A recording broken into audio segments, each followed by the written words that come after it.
Hello, welcome back to Vidyanidhi. എൻ്റെ ഒരു അടുത്ത വീഡിയോയിലേക്ക് എല്ലാവർക്കും സ്വാഗതം. ഇത് SCRTയുടെ ചാപ്റ്റർ സോഷ്യൽ സയൻസ് സെക്കൻഡിലെ അധ്യായം 2 വിശാല സമതല 10ലെ അല്ല 9ാം ക്ലാസ്സിലെ സോഷ്യൽ സയൻസ് സെക്കൻഡിലെ രണ്ടാമത്തെ ചാപ്റ്ററായ വിശാല സമതല ഭൂമി. ആ ചാപ്റ്ററാണ് നമുക്ക് അതിനെക്കുറിച്ച് ഡിസ്കസ് ചെയ്യുക. അപ്പോൾ എൻ്റെ വീഡിയോ ആദ്യമായിട്ടാണ് ലൈക്ക് ചെയ്യുക, കമൻറ്റ് ചെയ്യുക, സബ്സ്ക്രൈബ് ചെയ്യുക. ഇഷ്ടപ്പെട്ടില്ലെങ്കിൽ ഡിസ്ലൈക്കും ചെയ്യുക, കമൻറ്റും ചെയ്യുക. അപ്പോൾ നമുക്ക് വീഡിയോയിലേക്ക് കിടക്കാം. വിശാല സമതല ഭൂമി. മാനമുട്ടെ ഉയർന്നു നിൽക്കുന്ന പർവ്വതങ്ങൾ, അതിവിശാലമായ സമതല ഭൂമികൾ, പീഠഭൂമികൾ, ചുട്ടുപൊള്ളുന്ന മണലാരണ്യങ്ങൾ, താഴ്വാരകൾ മുതലായ വൈവിധ്യങ്ങളായ ഭൂരൂപങ്ങൾ ഭൗമോപരിതലത്തിൽ കാണപ്പെടുന്നു. കണക്കിന് വർഷങ്ങൾ കൊണ്ട് രൂപം കൊണ്ടവയാണിവ. നമ്മുടെ രാജ്യത്തിന്റെ ഭൂപ്രകൃതി വിഭാഗങ്ങളിലൊന്നായ ഉത്തര പർവ്വത മേഖലയെക്കുറിച്ച് നിങ്ങൾ കഴിഞ്ഞ അധ്യായത്തിൽ വിശദമായി മനസ്സിലാക്കിയല്ലോ. ചുവടെ ചേർത്തിട്ടുള്ള ഭൂപടം 2.1 നിരീക്ഷിക്കൂ. ഉത്തര പർവ്വത മേഖലയുടെ തെക്കു ഭാഗത്തായും ഉപദ്വീപ പീഠഭൂമിയുടെ വടക്കായും സ്ഥിതി ചെയ്യുന്ന വിസ്തൃതമായ ഒരു ഭൂപ്രകൃതി വിഭാഗം കാണുന്നില്ലേ? അതിവിശാലമായ ഒരു എക്കൽ സമതലമാണിത്. സിന്ധു ഗംഗ ബ്രഹ്മപുത്ര സമതലം എന്നാണ് ഇത് അറിയപ്പെടുന്നത്. അപ്പം ഉപരിതലത്തിൽ പ്രവർത്തിക്കുന്ന ബാഹ്യശക്തികളുടെ നിയന്ത്രണമായ പ്രവർത്തന ഫലമായി ഭൗമോപരിതലത്തിൽ വൈവിധ്യമാർന്ന രൂപങ്ങൾ ഉണ്ടാകുന്നു. വൈവിധ്യമായ ഭൂരൂപങ്ങൾ ഏതൊക്കെയാണെന്ന് വെച്ചാൽ പർവ്വതങ്ങൾ, അതിവിശാലമായ സമതല ഭൂമികൾ, പീഠഭൂമികൾ, മണലാരണ്യങ്ങൾ, താഴ്വാരകൾ എന്നിവയാണ്. വൈവിധ്യങ്ങളായ ഭൂരൂപങ്ങൾ ദശലക്ഷക്കണക്കിന് വർഷങ്ങൾ കൊണ്ട് രൂപം കൊള്ളുന്നവയാണ്. ഭൗമോപരിതലത്തിൽ വൈവിധ്യമാർന്ന ഭൂരൂപങ്ങൾ ഉണ്ടാകാൻ സഹായിക്കുന്ന ബാഹ്യശക്തികളാണ് ഭൂരൂപ രൂപീകരണ സഹായികൾ. ഭൂരൂപ രൂപീകരണ സഹായികൾ എന്തൊക്കെയാ? ഒഴുകുന്ന വെള്ളം, കാറ്റ്, ഹിമാനികൾ, തിരമാലകൾ എന്നിവയാണ്. അപ്പം ഉത്തരേന്ത്യൻ സമതലങ്ങൾ എന്നറിയപ്പെടുന്ന ഈ ഭൂപ്രകൃതി വിഭാഗം രൂപപ്പെടുന്നത് എങ്ങനെയാണ്? ഒഴുകുന്ന വെള്ളം, കാറ്റ്, ഹിമാനികൾ, തിരമാല തുടങ്ങിയ ഭൗമോപരിതലത്തിൽ പ്രവർത്തിക്കുന്ന ബാഹ്യശക്തികളുടെ നിരന്തരമായ പ്രവർത്തന ഫലമായി ഭൗമോപരിതലത്തിൽ വൈവിധ്യമാർന്ന ഭൂരൂപങ്ങൾ ഉണ്ടാകുന്നു. ആയതിനാൽ ഇവയെ ഭൂരൂപീകരണ സഹായികളെന്നും ഭൂരൂപങ്ങൾ ഉണ്ടാകുന്നതിന് സഹായകരമായ പ്രക്രിയകളെ ഭൂരൂപീകരണ പ്രക്രിയകളെന്നും വിളിക്കുന്നു. ഭൗതികവും രാസികവും ജൈവികവുമായ പ്രക്രിയകളിലൂടെ ശിലകൾ പൊടിഞ്ഞുണ്ടാകുന്ന ശിലാവസ്തുക്കളെ ഈ ബാഹ്യശക്തികൾ ഒരിടത്തു നിന്നും മറ്റൊരിടത്തേക്ക് നീക്കിക്കൊണ്ടിരിക്കുകയും താഴ്ന്ന പ്രദേശങ്ങളിൽ നിക്ഷേപിക്കുകയും ചെയ്യുന്നു. ഈ പ്രക്രിയയെ നിക്ഷേപണം എന്നാണ് വിളിക്കുന്നത്. ഇത് ചിത്രം 2.2 ശ്രദ്ധിക്കൂ. ഒരു ഉയർന്ന പ്രദേശത്തുള്ള ഇളകിയ ശിലാപദാർത്ഥങ്ങളെ മഴവെള്ളം മറ്റൊരു പ്രദേശത്തേക്ക് നീക്കിക്കൊണ്ടുപോയി നിക്ഷേപിക്കുന്നത് എങ്ങനെയാണ് എന്ന് കണ്ടില്ലേ? എക്കൽ എന്താ? നദികൾ ഒഴുക്കിക്കൊണ്ടുവരുന്ന ചെളി, മണൽ, ചരൽ എന്നിവ ഉൾപ്പെടെയുള്ള ശിലാവശിഷ്ടങ്ങളെയാണ് നമ്മൾ എക്കൽ എന്ന് വിളിക്കുന്നത്.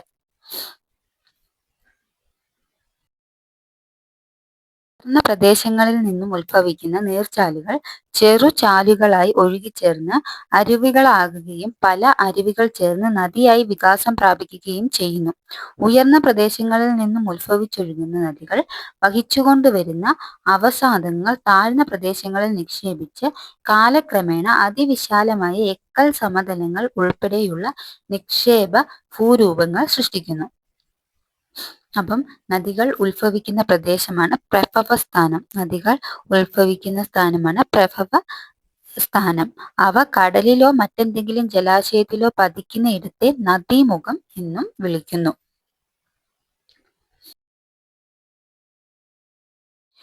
ഇത്തരത്തിൽ ഹിമാലയത്തിൽ നിന്നും ഉപദ്വീപീയ ഇന്ത്യയിൽ നിന്നും ഉത്ഭവിച്ചൊഴുകുന്ന നദികൾ വഹിച്ചുകൊണ്ടുവന്ന അവസാദങ്ങൾ നിക്ഷേപിക്കപ്പെടുന്നത് ഫലഭൂയിഷ്ഠമായ സിന്ധു ഗംഗ ബ്രഹ്മപുത്ര സമതലം രൂപപ്പെടുന്നത്.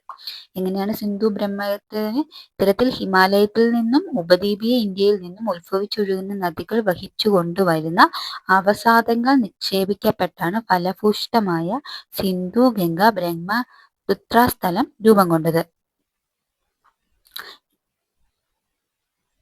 ഹിമാലയ രൂപീകരണ ഫലമായി ഹിമാലയത്തിന്റെ തെക്കായി രൂപപ്പെട്ട അതിവിശാലയ തടത്തിലാണ് അവ നിക്ഷേപിക്കപ്പെട്ടത്. ദശലക്ഷക്കണക്കിന് വർഷങ്ങളോളം നടന്ന നിക്ഷേപണ പ്രക്രിയയുടെ ഫലമായാണ് ഈ സമതലം രൂപം കൊണ്ടത്. ഇവിടുത്തെ കക്കൽ നിക്ഷേപത്തിന്റെ കനം ഏകദേശം 1000 മീറ്റർ മുതൽ 2000 മീറ്റർ വരെയാണ്. സിന്ധു, ഗംഗ, ബ്രഹ്മപുത്ര സമതലത്തിന്റെ രൂപീകരണത്തെ സൂചിപ്പിക്കുന്ന രേഖാചിത്രം 2.3 നിരീക്ഷിക്കൂ.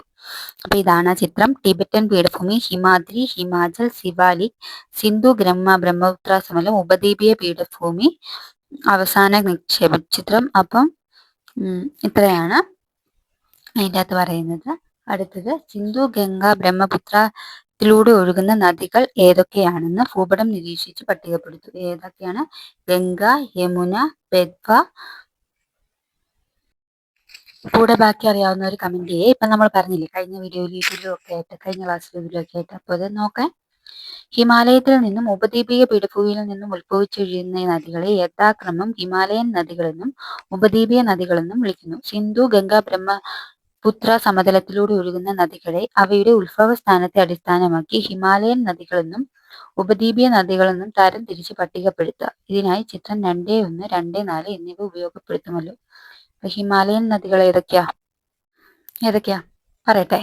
സിന്ധു, ദലം, ചെനാബ്, ബിയാസ്, രവി, സത്ലജ്, കാളി, ഗംഗ, യമുന, ബ്രഹ്മപുത്ര, ഗണ്ഡക് എന്നിവയാണ് ഹിമാലയൻ നദികൾ.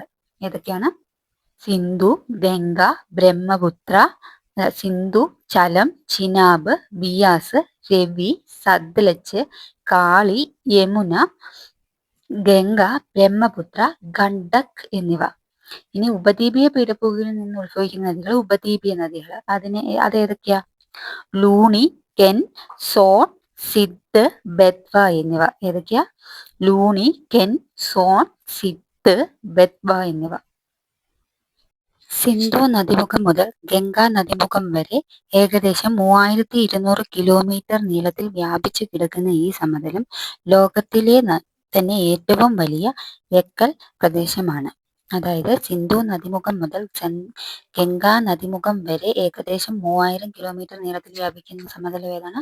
സിന്ധു, ഗംഗ, ബ്രഹ്മപുത്ര സമതലമാണ്. ലോകത്തിലെ തന്നെ ഏറ്റവും വലിയ എക്കൽ പ്രദേശമാണ് സിന്ധു, ഗംഗ, ബ്രഹ്മപുത്ര സമതലം.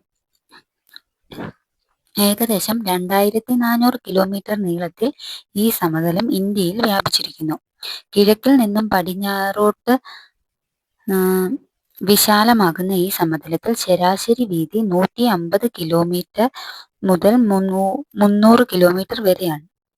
ഈ സമതലത്തിന്റെ അതിരുകൾ വടക്ക് സിവാലിക് പർവ്വതനിരകളും തെക്ക് ഉപദ്വീപീയ പീഠഭൂമിയുടെ ക്രമരഹിതമായ വടക്കൻ അതിരുകളുമാണ്. അപ്പം ഇതിന്റെ സിന്ധു, ഗംഗ, ഇന്ത്യയിൽ വ്യാപിച്ചു കിടക്കുന്നത് 2400 കിലോമീറ്റർ നീളത്തിലാണ്.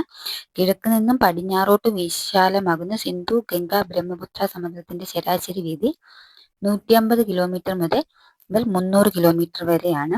സിന്ധു ബ്രഹ്മ അതിരുകള് വടക്ക് സിവാലിക് പർവ്വതനിരകള്, തെക്ക് ഉപദ്വീപീയ പീഠഭൂമിയുടെ ക്രമരഹിതമായ വടക്കൻ അതിരുകള്, കിഴക്ക് പൂർവാഞ്ചൽ മലനിരകള്, പടിഞ്ഞാറ് സുലൈമാൻ കീർത്താർ മലനിരകള്. സിന്ധു, ഗംഗ, ബ്രഹ്മപുത്ര തലത്തിന്റെ വിസ്തീർണം എന്ന് പറയുന്നത് ഏകദേശം 7 ലക്ഷം ചതുരശ്ര കിലോമീറ്റർ ആണ്. വളക്കൂറുള്ള മണ്ണ്, മതിയായ ജലലഭ്യത, അനുകൂല കാലാവസ്ഥ, പരന്ന ഭൂപ്രകൃതി എന്നീ സവിശേഷതകളാൽ ഈ പ്രദേശം കൃഷിക്ക് ഏറെ അനുയോജ്യമായ മേഖലയായി തീർന്നിരിക്കുന്നു. അപ്പൊ സിന്ധു, ഗംഗ, ബ്രഹ്മപുത്ര സമതലത്തെ കൃഷിക്ക് അനുയോജ്യമായ മേഖലയായി തീർത്ത സവിശേഷതകൾ വളക്കൂറുള്ള മണ്ണ്, മതിയായ ജലലഭ്യത, അനുകൂല കാലാവസ്ഥ, പരന്ന ഭൂപ്രകൃതി എന്നിവയാണ്. ഭൂമിശാസ്ത്രപരമായ ഒരൊറ്റ ഭൂപ്രകൃതി വിഭാഗമായി ഇതിനെ പരിഗണിക്കാമെങ്കിലും നദീവ്യവസ്ഥ, നദികളുടെ ഒഴുക്കിന്റെ ദിശ, ഭൂപ്രകൃതിയുടെ സവിശേഷത എന്നിവയെ അടിസ്ഥാനമാക്കി അതിവിസ്തൃതമായ ഈ സമതലത്തെ 4 പ്രാദേശിക വിഭാഗങ്ങളായി തിരിക്കാം. ചുവടെ നൽകിയിട്ടുള്ള ഭൂപടം 2.4 നിരീക്ഷിച്ച് ഉത്തരേന്ത്യൻ സമതലത്തിന്റെ 4 പ്രാദേശിക വിഭാഗങ്ങൾ ഏതെല്ലാമെന്ന് പട്ടികപ്പെടുത്തുന്നു. അതായത് നദീവ്യവസ്ഥ, നദികളുടെ ഒഴുക്കിന്റെ ദിശ, ഭൂപ്രകൃതിയുടെ സവിശേഷത എന്നിവയെ അടിസ്ഥാനമാക്കി സിന്ധു, ഗംഗ, ബ്രഹ്മപുത്ര സമതലത്തെ 4 പ്രാദേശിക വിഭാഗങ്ങളായി തിരിക്കാം. അവ രാജസ്ഥാൻ സമതലം, പഞ്ചാബ് ഹരിയാന സമതലം, ഗംഗാ സമതലം, ബ്രഹ്മപുത്ര സമതലം എന്നീ 4 സമതലങ്ങളാണ്. 1 രാജസ്ഥാൻ സമതലം, 2 പഞ്ചാബ് ഹരിയാന സമതലം, 3 ഗംഗാ സമതലം, 4 ബ്രഹ്മപുത്ര സമതലം.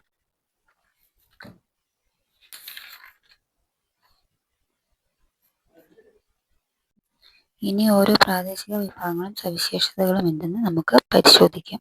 ഉത്തരേന്ത്യൻ സമതലം പ്രാദേശിക വിഭാഗങ്ങൾ, അതിൻ്റെ പിക്ചറാണ് 2.4.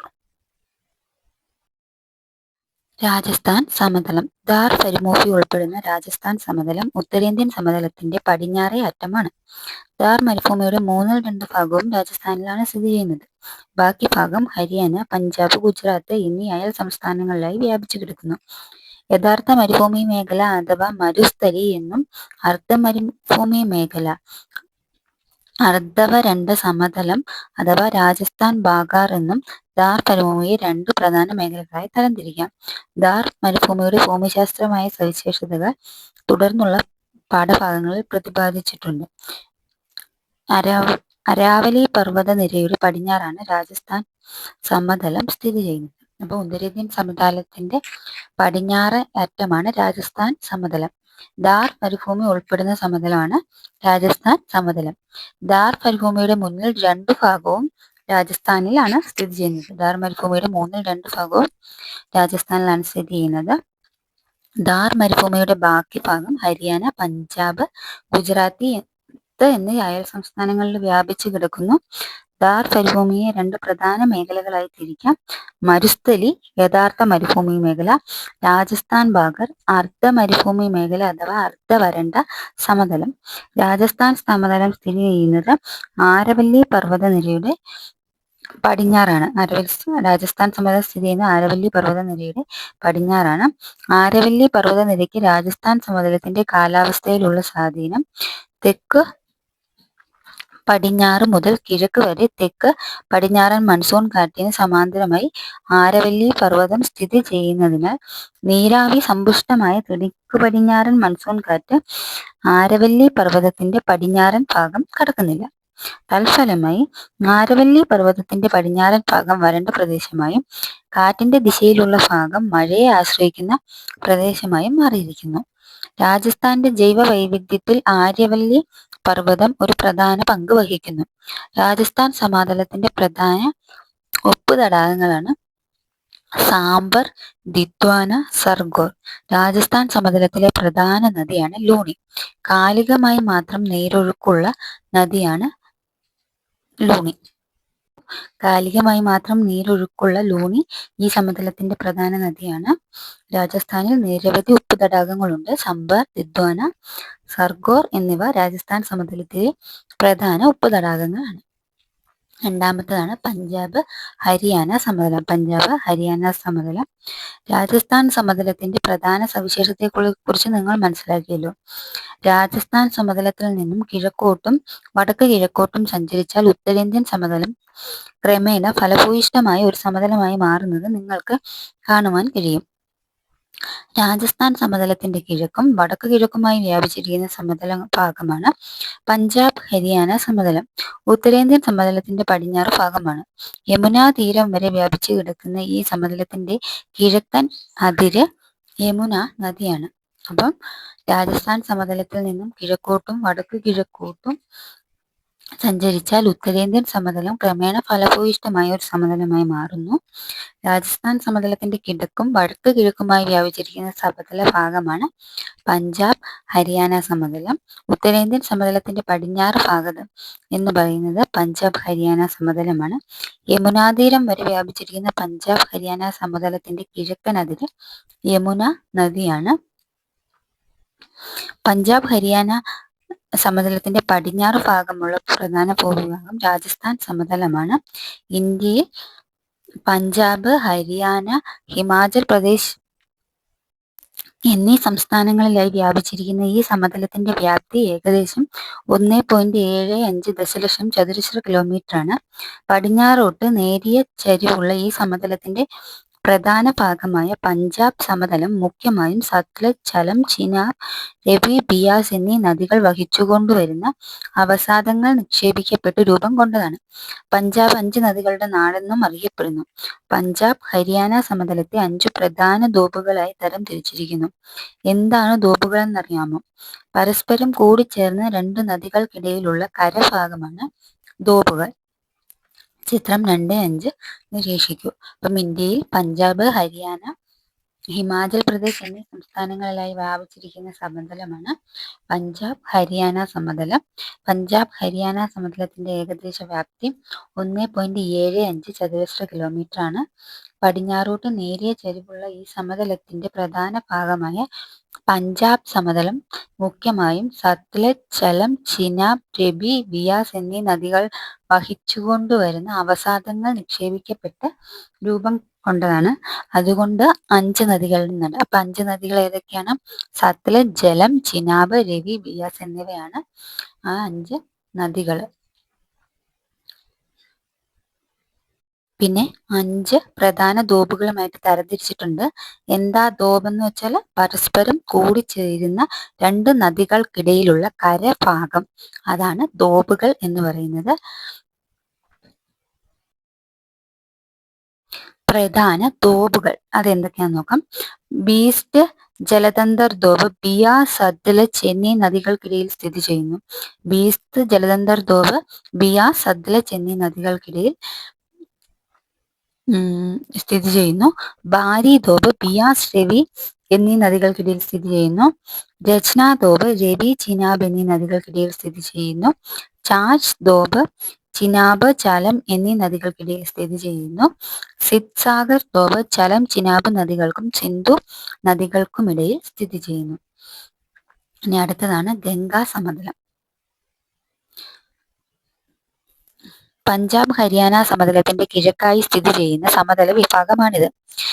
ഗംഗാ സമതലം ഭൂപടം 2.4 നിരീക്ഷിക്കൂ. കിഴക്ക് ബംഗ്ലാദേശ് മുതൽ പടിഞ്ഞാറ് യമുനാ നദി വരെ ഗംഗാ സമതലം വ്യാപിച്ചിരിക്കുന്നു. ഏകദേശം 3.75 ചതുരശ്ര കിലോമീറ്റർ വിസ്തൃതിയുള്ള ഈ സമതലം ഉത്തരാഖണ്ഡ്, ഉത്തർപ്രദേശ്, ഹരിയാന, ഡൽഹി എന്നീ സംസ്ഥാനങ്ങളെയും ജാർഖണ്ഡ്, പശ്ചിമ ബംഗാൾ എന്നീ സംസ്ഥാനങ്ങളുടെ ചില ഭാഗങ്ങളെയും ഉൾക്കൊള്ളുന്നു. ഗംഗാ നദിയും ഗംഗയുടെ പോഷക നദികളും ചേർന്നുള്ള നിക്ഷേപണ പ്രക്രിയയിലൂടെയാണ് അതിവിശാലമായി ഈ സമതലം രൂപപ്പെട്ടത്. സമുദ്രനിരപ്പിൽ നിന്നും ശരാശരി 200 മീറ്റർ ഉയരമുള്ള ഗംഗാ സമതലത്തിന്റെ പൊതുവായ ചെരിവ് കിഴക്കോട്ടും തെക്ക് കിഴക്കോട്ടുമാണ്. അപ്പൊ ഗംഗാ സമതലം പഞ്ചാബ് ഹരിയാന സമതലത്തിന്റെ കിഴക്കായി സ്ഥിതി ചെയ്യുന്ന സമതല വിഭാഗമാണ് ഗംഗാ സമതലം. കിഴക്ക് ബംഗ്ലാദേശ് മുതൽ പടിഞ്ഞാറ് യമുനാ നദി വരെ വ്യാപിച്ചിരിക്കുന്ന സമതലമാണ്. ഇതിന്റെ ഏകദേശ വിസ്തൃതി ഗംഗാ സമതലത്തിന്റെ ഏകദേശ വിസ്തൃതി എന്ന് പറയുന്നത് 3.75 ദശലക്ഷം കിലോമീറ്റർ ആണ്. ഗംഗാ സമതലത്തിൽ ഉൾപ്പെടുന്ന സംസ്ഥാനങ്ങളാണ് ഉത്തരാഖണ്ഡ്, ഉത്തർപ്രദേശ്, ഹരിയാന, ഡൽഹി കൂടാതെ ജാർഖണ്ഡ്, പശ്ചിമ ബംഗാൾ എന്നീ സംസ്ഥാനങ്ങളിലെ ചില ഭാഗങ്ങളും. ഗംഗാ നദിയും ഗംഗയുടെ പോഷക നദികളും ചേർന്നുള്ള നിക്ഷേപണ പ്രക്രിയയിലൂടെയാണ് ഗംഗാ സമതലം രൂപപ്പെട്ടത്. സമുദ്രനിരപ്പിൽ നിന്നും 200 മീറ്റർ ഉയരമുള്ള ഗംഗാ സമതലത്തിന്റെ പൊതുവായ ചെരിവ് കിഴക്കോട്ടും തെക്ക് കിഴക്കോട്ടുമാണ്. ഭൂമിശാസ്ത്രപരമായ സവിശേഷതകളുടെ അടിസ്ഥാനത്തിൽ ഗംഗാ സമതലത്തെ വീണ്ടും 3ആയി തിരിക്കുന്നു. ഉപരിഗംഗാ സമതലം, മധ്യഗംഗാ സമതലം, കീഴ് ഗംഗാ സമതലം 3ആയിട്ട് തിരിക്കുന്നു. ഉപരിഗംഗാ സമതലം, മധ്യഗംഗാ സമതലം, കീഴ് ഗംഗാ സമതലം എന്നിങ്ങനെ 3ആയിട്ട് തിരിക്കുന്നു. ഇതിന്റെ ചിത്രമാണ് ഈ കൊടുത്തേക്കുന്നത്. ഗംഗാ സമതലത്തിന്റെ അതാണ് ഇവിടെ പറഞ്ഞിരിക്കുന്നത്. ഭൂമിശാസ്ത്രമായ സവിശേഷതകൾ അടിസ്ഥാനമാക്കി ഗംഗാ സമതലത്തെ വീണ്ടും 3ആയി തരംതിരിക്കാം. ഉപരിഗംഗാ സമതലം, മധ്യഗംഗാ സമതലം, കിഴക്ക് ഗംഗ, കീഴ് ഗംഗാ സമതലം. അടുത്തത് ബ്രഹ്മപുത്ര സമതലം. ഉത്തരേന്ത്യൻ സമതലത്തിന്റെ ഏറ്റവും കിഴക്ക് ഭാഗമായ ബ്രഹ്മപുത്ര സമതലം, ബ്രഹ്മപുത്ര താഴ്വര, അസാം താഴ്വര, ആസാം സമതലം എന്നിങ്ങനെ വ്യത്യസ്ത പേരുകളിൽ അറിയപ്പെടുന്നു. ആസാമിന്റെ കിഴക്കേ അറ്റം മുതൽ ബംഗ്ലാദേശ് അതിർത്തിക്കടുത്തുള്ള ധൂബ്രിയുടെ പടിഞ്ഞാറ് വരെ വ്യാപിച്ചു കിടക്കുന്ന ഈ സമതലത്തിന് ഏകദേശം 720 കിലോമീറ്റർ നീളവും ശരാശരി 60 മുതൽ 70 കിലോമീറ്റർ വരെ വീതിയും ഉണ്ട്. ബ്രഹ്മപുത്ര സമതലത്തിന്റെ ഭൂരിഭാഗം പ്രദേശങ്ങളും സ്ഥിതി ചെയ്യുന്നത് ആസാമിലാണ്. പൊതുവെ ഉത്തരേന്ത്യൻ സമതലത്തിന്റെ കിഴക്കോട്ടുള്ള തുടർച്ചയായിട്ടാണ് ബ്രഹ്മപുത്ര സമതലത്തെ കണക്കാക്കുന്നതെങ്കിലും ഭൂമിശാസ്ത്രപരമായി ബ്രഹ്മപുത്ര സമതലം വേറിട്ടു നിൽക്കുന്നു. വടക്ക് കിഴക്കൻ ഹിമാലയവും കിഴക്ക് 16 നാഗുകുന്നുകളും തെക്ക് ഗാരോ, ഖാസി, ജയന്തി കുന്നുകളും മുഗിർ കുന്നുകളും ചേർന്ന് ഈ സമതല ഭാഗത്തെ വേർതിരിച്ചു നിർത്തുന്നു. ബ്രഹ്മപുത്ര സമതലത്തിന്റെ പടിഞ്ഞാറായി കീഴ്ഗംഗാ സമതലം സ്ഥിതി ചെയ്യുന്നു. അപ്പം ഉത്തരേന്ത്യൻ സമതലത്തിന്റെ ഏറ്റവും കിഴക്ക് ഭാഗമായ ബ്രഹ്മപുത്ര സമതലം, ബ്രഹ്മപുത്ര താഴ്വര, ആസാം സമതലം എന്നിങ്ങനെ അറിയപ്പെടുന്നു. ഉത്തരേന്ത്യൻ സമതലത്തിന്റെ ഏറ്റവും കിഴക്ക് ഭാഗമാണ് ബ്രഹ്മപുത്ര സമതലം. ആസാമിന്റെ കിഴക്കേ അറ്റം മുതൽ ബംഗ്ലാദേശ് അതിർത്തിക്കടുത്തുള്ള ധൂബ്രയുടെ പടിഞ്ഞാറ് വരെ വ്യാപിച്ചു കിടക്കുന്ന സമതലമാണ് ബ്രഹ്മപുത്ര സമതലം. ബ്രഹ്മപുത്ര സമതലത്തിന്റെ ഏകദേശ നീളം 720 കിലോമീറ്ററാണ്. ബ്രഹ്മപുത്ര സമതലത്തിന്റെ ശരാശരി വീതി 60 മുതൽ 70 കിലോമീറ്റർ വരെയാണ്. ബ്രഹ്മപുത്ര സമതലത്തിന്റെ ഭൂരിഭാഗ പ്രദേശങ്ങളും ആസാമിലാണ്. പൊതുവെ ഉത്തരേന്ത്യൻ സമതലത്തിന്റെ കിഴക്കോട്ടൊഴുകുന്ന തുടർച്ചയായിട്ടാണ് ബ്രഹ്മപുത്ര സമതലത്തെ കണക്കാക്കുന്നെങ്കിലും ഭൂമിശാസ്ത്രപരമായി ബ്രഹ്മപുത്ര സമതലം വേറിട്ടു നിൽക്കുന്നു. ബ്രഹ്മപുത്ര സമതല ഭാഗത്തെ വേർതിരിച്ചു നിർത്തുന്നത് വടക്ക് കിഴക്കൻ ഹിമാലയവും തെക്ക് കിഴക്ക് പാത്കായും നാഗ കുന്നുകളും തെക്ക് ഗാരോ, ഖാസി, ജയന്തി കുന്നുകളും മിഗിർ കുന്നുകളും ചേർന്നാണ്. ബ്രഹ്മപുത്ര സമതലത്തിന്റെ പടിഞ്ഞാറായി സ്ഥിതി ചെയ്യുന്ന സമതലം കീഴ്ഗംഗ സമതലമാണ്. ബ്രഹ്മപുത്ര സമതലത്തിന്റെ ഏകദേശ വിസ്തൃതി 56,275 ചതുരശ്ര കിലോമീറ്റർ ആണ്. ഏകദേശം 56,275 ചതുരശ്ര കിലോമീറ്റർ വിസ്തൃതിയുള്ള ഈ സമതലം ബ്രഹ്മപുത്ര നദിയുടെയും അതിന്റെ പോഷക നദിയുടെയും നിക്ഷേപണ പ്രക്രിയയും രൂപപ്പെട്ടതാണ്. ടീസ്ത, മാനസ്, ലോഹിത്, ദിബാംഗ് എന്നിവയാണ് ബ്രഹ്മപുത്രയുടെ പ്രധാന പോഷക നദികൾ. അപ്പം ഏകദേശം 56,275 ചതുരശ്ര കിലോമീറ്റർ ആണ് വിസ്തൃതി. ഈ സമതലം ബ്രഹ്മപുത്ര നദിയുടെയും അതിന്റെ പോഷക നദികളുടെയും നിക്ഷേപമായിട്ടാണ്. അപ്പൊ ഏതൊക്കെയാണ് പ്രധാന പോഷക നദികൾ? ടീസ്ത, മാനസ്, ലോഹിത്, ദിബാംഗ്. ബ്രഹ്മപുത്ര സമതലം എക്കൽ വിശറികളാൽ സമ്പന്നമാണ്. എന്താണ് എക്കൽ വിശറികൾ എന്ന് നമുക്ക് നോക്കാം. ചിത്രം 2.7 നിരീക്ഷിക്കൂ. നദികൾ സമതലത്തിൽ പ്രവേശിക്കുമ്പോൾ ഒഴുക്ക് പെട്ടെന്ന് കുറയുകയും ആയതിനാൽ അവ വഹിച്ചുകൊണ്ടുവരുന്ന അവസാദങ്ങൾ എക്ക് ഒരു വിശറിയുടെ രൂപത്തിൽ നിക്ഷേപിക്കപ്പെടുകയും ചെയ്യുന്നു. ഇങ്ങനെ രൂപപ്പെടുന്ന ഭൂരൂപങ്ങളാണ് എക്കൽ വിശറികൾ. അപ്പം ബ്രഹ്മപുത്ര സമതലം എക്കൽ വിശറികളാൽ സമ്പന്നമാണ്.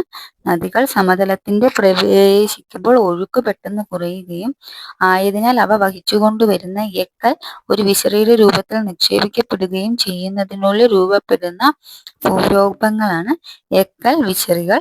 അതിന്റെ ഒരു പിക്ചറാണ് ഈ ചിത്രം 2.7 കൊടുത്തിരിക്കുന്നത്. സമതല പ്രദേശങ്ങളിലൂടെ തുടർന്നൊഴുകുന്ന നദികൾ പല ചാലുകളായി പിരിയുന്നു. ഒഴുക്ക് തീരെ കുറയുമ്പോൾ വളഞ്ഞു പുളഞ്ഞൊഴുകുകയും പിന്നീട് ഓക്സ്ബേദാഡുകൾ സൃഷ്ടിക്കുകയും ചെയ്യുന്നു. നൽകിയിട്ടുള്ള ചിത്രം 2.8 നിരീക്ഷിച്ച് ഓക്സോഡോ ബാധകളുടെ രൂപീകരണം മനസ്സിലാക്കൂ. അപ്പം ഒഴുക്ക് തീരെ കുറയുമ്പോൾ വളഞ്ഞു പുളഞ്ഞൊഴുകുകയും പിന്നീട് അവ ഓക്സ്ബോ തടാകങ്ങൾ സൃഷ്ടിക്കുകയും ചെയ്യുന്നു. നദികൾ വളഞ്ഞു പുളഞ്ഞൊഴുകുന്നതിൽ അറിയപ്പെടുന്നതാണ് നദീ മിയാൻഡറിംഗ് അല്ലെങ്കിൽ നദീ വലയങ്ങൾ എന്ന്. മിയാൻഡറുകളും ഓക്സോ തടാകങ്ങളും.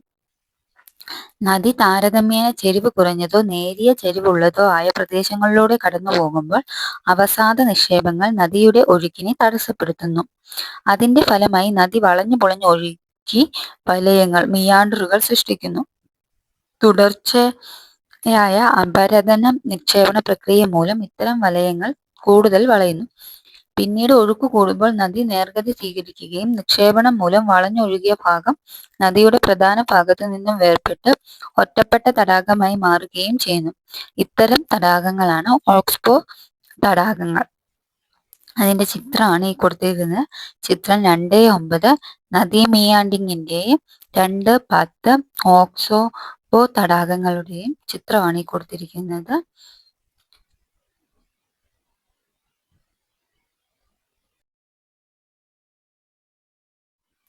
നദികൾ ഇങ്ങനെ വളഞ്ഞു ഒഴുകുന്നതിനെ അറിയപ്പെടുന്നത് നദീ മിയാൻഡറിംഗ് അല്ലെങ്കിൽ നദീ വലയങ്ങൾ എന്നാണ്. ഒരു നദി ഇമാൻഡറിംഗ് ആണ് ചിത്രത്തിൽ നൽകിയിട്ടുള്ളത്. ചിത്രം 2.9. ലോകത്തിലെ വിവിധ പ്രദേശങ്ങളിലെ നദീ മിയാൻഡറിംഗ്, ഓക്സ്ബോ തടാകങ്ങൾ എന്നിവയുടെ ചിത്രങ്ങൾ ഉൾപ്പെടുത്തി ഒരു ഡിജിറ്റൽ ആൽബം തയ്യാറാക്കും. ഭൂപ്രകൃതി സവിശേഷതകളുടെ അടിസ്ഥാനത്തിൽ ഉത്തരേന്ത്യൻ സമതലത്തെ വടക്കുനിന്നും തെക്കോട്ടും 3 പ്രധാന മേഖലകളായി തിരിക്കാം. അതേതൊക്കെയാണ്? ദാബർ, ടെറായി, എക്കൽ സമതലങ്ങൾ. അപ്പോൾ ഭൂപ്രകൃതി സവിശേഷതകളുടെ അടിസ്ഥാനത്തിൽ ഉത്തരേന്ത്യൻ സമതലത്തെ വടക്ക് നിന്നും തെക്കോട്ട് 3 പ്രധാന മേഖലകളായിട്ട് തിരിക്കുന്നു. ദാബൻ, ടെറായി, എക്കൽ സമതലങ്ങൾ എന്നിങ്ങനെ. ഈ മേഖലയോരോന്നിന്റെയും സവിശേഷതകൾ എന്തൊക്കെയാണെന്ന് നമുക്ക് പരിശോധിക്കാം. സിവാലിക് പർവ്വത നിരയ്ക്ക് സമാന്തരമായി അതിന്റെ തെക്ക് ഭാഗത്ത് കാണുന്ന ഭാഗമാണ് ദാബർ സിവാലിക്. മലയടിവാരത്തിന് സമാന്തരമായി ചെരിവ് അവസാനിക്കുന്നിടത്തും ഏകദേശം 8 കിലോമീറ്റർ മുതൽ 10 കിലോമീറ്റർ വരെ വിസ്തൃതിയുള്ള ഇടുങ്ങിയ ഭൂവിഭാഗമാണിത്. പർവ്വതഭാഗത്തു നിന്നും വരുന്ന നദികൾ കൊണ്ടുവരുന്ന ഉരുളൻ കല്ലുകളും പാറകളും നിക്ഷേപിക്കപ്പെട്ടാണ് ഈ സമതല ഭാഗം രൂപപ്പെട്ടിട്ടുള്ളത്. ഈ ഉരുളൻ കല്ലുകളുടെയും പാറയുടെയും അടിയിലൂടെ നദികൾ ഒഴുകുന്നതിനാൽ നദികൾ ഈ ഭാഗങ്ങളിൽ ദൃശ്യമാകുന്നില്ല. ചിത്രം 2.12 ശ്രദ്ധിക്കൂ. അപ്പം ഭൂപ്രകൃതി സവിശേഷതകളുടെ അടിസ്ഥാനത്തിൽ ഉത്തരേന്ത്യൻ സമതലത്തെ വടക്ക് നിന്നും തെക്കോട്ട് 3 തിരിക്കുന്നു. സിവാലിക് പർവ്വതനിരയ്ക്ക് സമാന്തരമായി അതിന്റെ തെക്ക് ഭാഗത്ത് കാണുന്ന ഭാഗം ദാബർ. സിവാലിക് മലയടിവാരത്തിന് സമാന്തരമായി ചെരിവ് അവസാനിക്കുന്നിടത്തും ഏകദേശം 8 കിലോമീറ്റർ മുതൽ 10 കിലോമീറ്റർ വരെ വിസ്തൃതിയുള്ള ഇടുങ്ങിയ ഭൂഭാഗമാണ് ഫാബർ. പർവ്വത ഭാഗത്തു നിന്നും വരുന്ന നദികൾ കൊണ്ടുവരുന്ന ഉരുളൻ കല്ലുകളും പാറകളും നിക്ഷേപിക്കപ്പെട്ടാണ് ഈ സമതല ഭാഗം രൂപപ്പെട്ടിട്ടുള്ളത്. ഈ ഉരുളൻ കല്ലുകളുടെയും പാറകളുടെയും അടിയിലൂടെ നദികൾ ഒഴുകുന്നതിനാൽ നദികൾ ഈ ഭാഗങ്ങളിൽ ദൃശ്യമാകുന്നില്ല. അപ്പൊ ദാബർ മേഖലയിൽ പ്രളയ സമതലങ്ങളും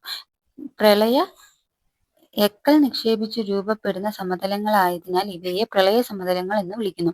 കൃഷിക്ക് ഏറെ അനുയോജ്യമായ ഇത്തരം പ്രളയ സമതലങ്ങളിലാണ് ലോകപ്രശസ്തമായ പല നദീതട സംസ്കാരങ്ങളും ഉടലെടുത്തത്. ദാബർ മേഖലയ്ക്ക് സമാന്തരമായി ഏകദേശം 10 കിലോമീറ്റർ മുതൽ 20 കിലോമീറ്റർ വരെ വീതിയിൽ കാണപ്പെടുന്ന വെള്ളക്കെട്ടുള്ള ചതുപ്പ് നിലങ്ങളാണ് ടെറായി മേഖല. ദാബർ മേഖലയിൽ അപ്രത്യക്ഷമാകുന്ന നദികൾ ഇവിടെ പുനർജനിക്കുന്നു. ചിത്രം 2.13 ശ്രദ്ധിക്കൂ. ടെറായി മേഖലയിൽ സമ്പുഷ്ടമായ സ്വാഭാവിക ധാരാളം ജീവവർഗങ്ങളുണ്ട്. ടെറായി മേഖലയ്ക്ക് തെക്കായി പുതിയതും പഴയതുമായ എക്കൽ നിക്ഷേപങ്ങളാൽ രൂപപ്പെട്ട സമതല ഭാഗമാണ് എക്കൽ സമതലങ്ങൾ. പഴയ എക്കൽ നിക്ഷേപങ്ങളെ ഫംഗർ എന്നും പുതിയ എക്കൽ നിക്ഷേപങ്ങളെ ഗാദർ എന്നും അറിയപ്പെടുന്നു. നിക്ഷേപണ ഭൂരൂപങ്ങളായ നദീജന്യ ദ്വീപുകൾ, മണൽ വരമ്പുകൾ, ഡെൽറ്റകൾ എന്നിവ ഈ മേഖലയുടെ സവിശേഷതകളാണ്. പിണഞ്ഞൊഴുകുന്ന അരുവികൾ, വലയങ്ങൾ, ഓക്സ്ബോ തടാകങ്ങൾ എന്നിവയും ഇവിടുത്തെ സവിശേഷതകളാണ്. ഉത്തരേന്ത്യൻ സമതലത്തിന്റെ വശക്കാഴ്ച സൂചിപ്പിക്കുന്ന ഡയഗ്രമാണ് ചുവടെ നൽകിയിട്ടുള്ളത്. ചിത്രം 2.14 നിരീക്ഷിക്കൂ. നദീജന്യ ദ്വീപുകൾ, നീർച്ചാൽ തട്ടുകൾ, മണൽ വരമ്പുകൾ. സമതലങ്ങളിൽ നദിയുടെ ഒഴുക്കും ആഴവും താരതമ്യേന വളരെ കുറവാണ്. ആയതിനാൽ അവ ഒഴുകിക്കൊണ്ടുവരുന്ന അവസാദങ്ങൾ നദീചാലുകളിൽ ദ്വീപുകളായും നദീജന്യ ദ്വീപുകൾ വശങ്ങളിൽ തിട്ടകളായും നീർച്ചാൽ തിട്ടകൾ നിക്ഷേപിക്കപ്പെടുന്നു. പൊടിമണൽ, മണൽ, ചരൽ എന്നിവ ഉൾപ്പെടുന്ന അവസാദങ്ങൾ നദീതടത്തിൽ നിക്ഷേപിക്കപ്പെട്ട് രൂപപ്പെടുന്ന രേഖീയ ഭൂരൂപങ്ങളാണ് മണൽ വരമ്പുകൾ. ചിത്രം 2.12 ബാബർ മേഖലയും ചിത്രം 2.13 ടെറായി മേഖലയും ആണ്.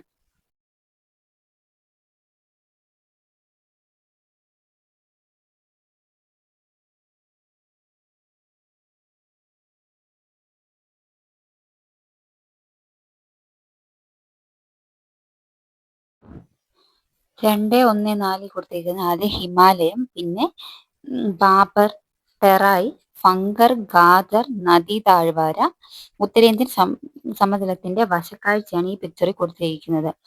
ആശയ വ്യക്തതയ്ക്ക് മാത്രമുള്ള ചിത്രീകരണം, തോതടിസ്ഥാനമാക്കി അല്ല.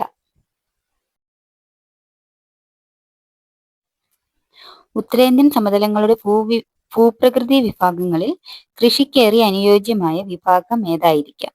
ചിത്രം 2.1.5 ഒരു ഡെൽറ്റ പ്രദേശത്തിന്റെ ചിത്രമാണ് കൊടുത്തിരിക്കുന്നത്. ഡെൽറ്റകൾ എന്നാ? സമതലങ്ങളിലൂടെ ഒഴുകി നദീമുഖത്തോടടുക്കുമ്പോൾ നദി വളരെ സാവധാനം ഒഴുകുന്നു. നദികൾ വഹിച്ചുകൊണ്ടുവരുന്ന അവസാദത്തിന്റെ അളവ് കൂടുതലായതിനാലും നദീജലം കൂടുതലായതിനാലും മിക്ക നദികളും ഈ പ്രദേശത്ത് കൈവഴികളായി പിരിഞ്ഞൊഴുകുന്നു. അപ്പോൾ നദികൾ ഒഴുകിക്കൊണ്ടുവരുന്ന അവസാദങ്ങൾ ഈ കൈവഴികൾക്കിടയിൽ നിക്ഷേപിക്കപ്പെട്ട് ഏതാണ്ട് ത്രികോണാകൃതിയിലുള്ള ഭൂരൂപങ്ങൾ രൂപം കൊള്ളുന്നു. ഇവയാണ് ഡെൽറ്റകൾ. ഗ്രീക്ക് അക്ഷരമാലയിലെ ഡെൽറ്റ എന്ന അക്ഷരത്തിന്റെ ആകൃതിയോട് സാമ്യമുള്ളതുകൊണ്ട് ഇവയ്ക്ക് ഈ പേര് വന്നത്. ഇത്രയാണ് വിശാല സമതല ഭൂമി എന്നുള്ള ചാപ്റ്ററിന്റെ ഫസ്റ്റ് പാർട്ട്. ഇനി ഒരു പാർട്ടും കൂടിയുണ്ട്. 2 പാർട്ടായിട്ടാണ് ഇടുന്നത്. അപ്പോൾ എല്ലാവർക്കും മനസ്സിലായെന്ന് വിചാരിക്കുന്നു.